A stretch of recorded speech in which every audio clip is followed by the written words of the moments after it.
One of the most gratifying things is just how quickly patients recover from the surgeries we do as ophthalmologists, like LASIK surgery and like cataract surgery.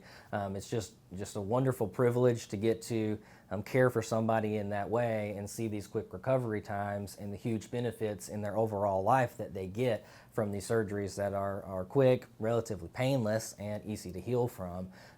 Some of my most memorable patients are LASIK patients coming back for their one-day post-op and seeing 2015, just incredible vision so quickly, and already telling me that, oh yeah, I'm really feeling just fine and seeing incredible.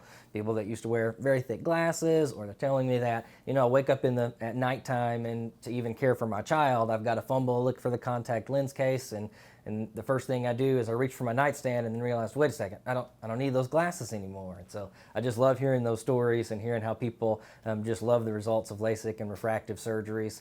With cataract surgery, it's very similar. I've had grandmothers that tell me that they were having struggles driving to get to see their grandchildren because they live a little bit farther away than they're comfortable with, and they're just not seeing the street signs like they should. And then see them for their 1-week check after cataract surgery, and they drove themselves to the appointment, and they're saying everything's so much brighter. I see colors that I didn't realize, that the fence outside, it kind of needs to be repainted because it had always looked kind of dim, and I realized it really is dim. I need to get it whitewashed again. And so just hearing those stories is extremely gratifying, and it's just a blessing to be able to care for people in that way.